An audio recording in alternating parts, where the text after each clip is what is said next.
This is 15-year-old Caitlin Clark playing for Dowling High School, and around this time, she was considered the best high school player in the entire country while averaging crazy numbers across the board.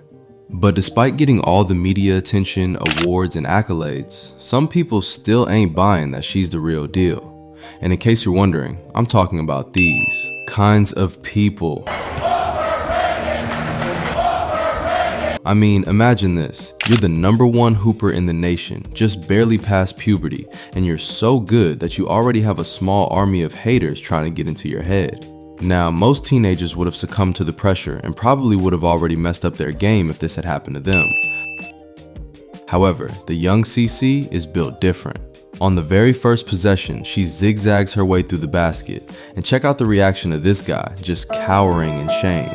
Now after that, Caitlin just casually steps in for the long three, and once again, they were all stunned in silence.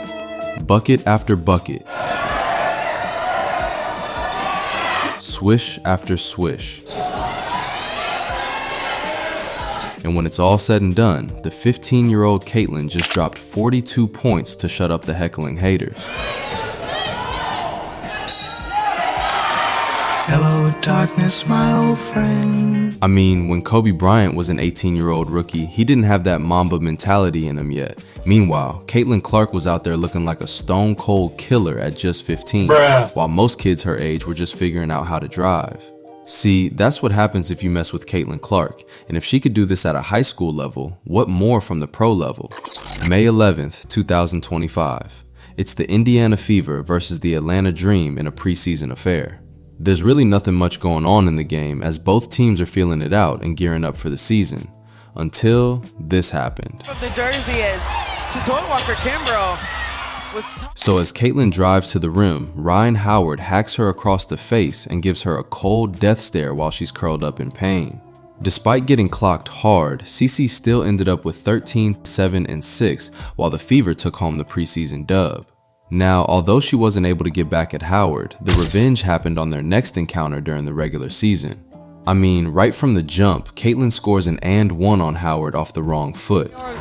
Doing a good job playing with two bigs so far. And there's Clark turning the corner. Then, after dishing out a bunch of tasty dimes, CC rainbows one in to wrap up the first quarter. Clark looking to get going. Oh, that's a deep three! Caitlin then followed it up in the next quarter, feeding her teammates right on the money and hitting big shots like this in front of Howard's grill. That's the kind of screen I'm talking about. Mitchell, right there. back for Clark, and hits a three! The scoring onslaught continued in the second half, and in the fourth, CC went completely unhinged, splashing back-to-back logo bombs that send the crowd into absolute frenzy. Just that signature Caitlin Clark shot. She will launch. Oh, yes! After getting hacked in the face and receiving a stare down, Caitlin responded with a double-double monster game, 27 points, 11 assists, 5 rebounds, and 2 steals. Now, just when you think that the beef between CC and Howard was done after this, it actually escalated 2 days later in their rematch, and that's where things really got chippy. Taking it back, and you can see the hold there. Then Rhyne Howard doesn't like that, and there's some words. Howard just got into Caitlin's face and started barking at her. Caitlin, on the other hand, stood her ground and chirped right back. Two players, Naz Hillman quickly comes over and gets her bestie out of the scuffle.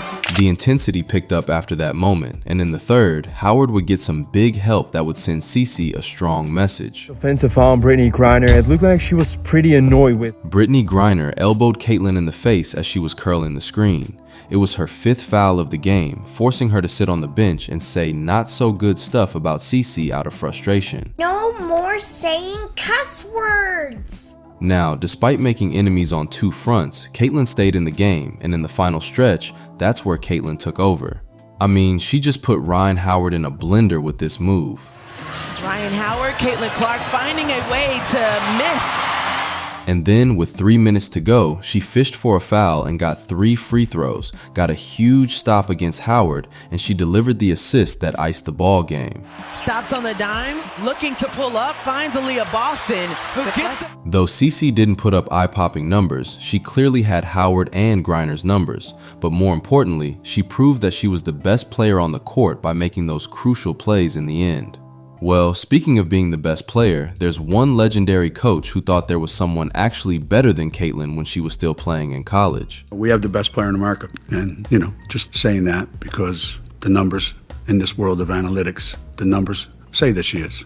That's UConn coach Gene Auriemma telling the world that Paige Bueckers was the top dog of college hoops.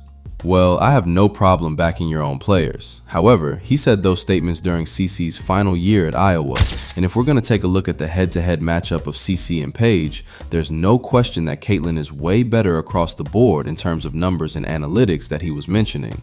Interestingly enough, he dropped those statements just a couple of days before UConn and Iowa meet in the semifinals of the 2024 NCAA tournament. Now, I'm not sure if Caitlin heard what Coach Gene said in the interview, but with the competitive fire inside her, she just let her game do the talking. I mean, CeCe just drives and scores on 3 blue shirts from the onset. Off the ball more. Here's Clark driving and laying. And whenever Bueckers dropped buckets, Caitlin would quickly answer right back on the other end. 2014. Clark drives this one and lays it in. The back and forth between CeCe and Bueckers continued. Bueckers would get a layup, CeCe comes right back with a 3. Paige would then cash in a 3-ball and deuce. Caitlin responds with a huge 4-point play. And Clark doesn't get much space and then lands. Their intense one-on-one battle would go on to the crucial stretch of the fourth.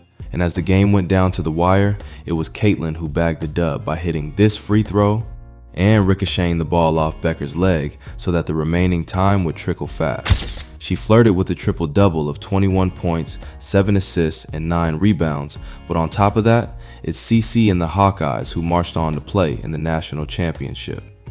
Aside from Angel Reese, CeCe's rivalry with Paige Bueckers is one of those rivalries that extends to the WNBA, but if we're going to talk about players that Caitlin had intense matchups with, then we have to talk Jacy Sheldon.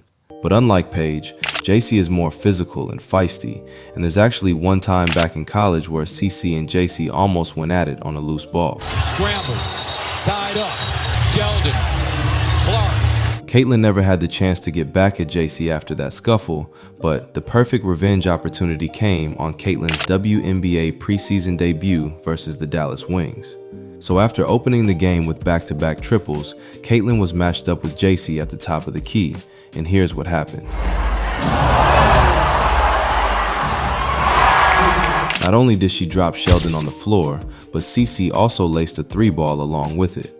That's nasty. And during their regular season matchup, Caitlin sends him on the deck yet again. That's 2 times already where Jacy gets embarrassed by CeCe, and one thing's for sure, she wouldn't let a 3rd time happen. Now, fast forward to last season, Jacy is now playing for the Connecticut Sun, but that doesn't change the fact that she hasn't evened things out with CeCe. And so, on this particular matchup versus the Fever, Jacy went on to hound CeCe right off the gates. But despite heavy pressure, Caitlin was still able to drill one on her head. Clark launches and hits. Realizing that she had no chance guarding her, Jacy went to plan B, and that is to play her rough and try to get into her head. The official. They're both going at it saying, hey, oh, there's a little extra. Sheldon thought she'd be able to throw Caitlin off her game with petty stuff like that. But actually, the opposite thing happened because it only fueled Caitlin to torch the Sun in the next couple of possessions. Retreating, firing and hitting. So she can do that. Though her devious plan backfired, Jacy would continue guarding Caitlin and be physical with her every time she gets the ball. But when all her dirty little tactics failed, that's when she takes it up a notch. I mean, is that displacement? I think it is. It was the WNBA moment that went viral. Sheldon pokes Caitlin in the eye, CeCe shoves her back, Mabry trucks CeCe out of nowhere. It was a 2-on-1 assault, and it looked like Jacy had the last laugh on this rivalry. However, just like the first incident, their coordinated attack backfired as the Fever rallied behind Caitlin to build a huge lead. And around the 4-minute mark in the fourth, Caitlin delivered the long shot dagger right between Jacy's eyes. Here is Clark, splashing home a 3 from way down. After sinking that shot, CeCe let the Sun bench and Jacy know who they're messing with. And right before the game ended, it was actually Sophie who had the last laugh as she taught Jacy a lesson she wouldn't forget. And here's we got another. The end of that game was wild, And the same thing can be said on the night of May 24th, 2025 versus the New York Liberty. Caitlin pulled her bag early on, dropping on-point dimes, touchdown passes, even cooking the former two-time MVP on this rack attack. Clark early. Clark steps on the gas, goes right by Stewart. CeCe's fingerprint was just all over the place, and in the third, she turned the heat up by hitting this tough step-back three plus the foul and drilling this insane logo bomb at the buzzer. Defending, Clark trying to create some airspace. Long three at the horn. Everything was going smoothly for Caitlin, but when the game boiled down to one last possession, that's when the ref stepped in and decided to call game. To get open.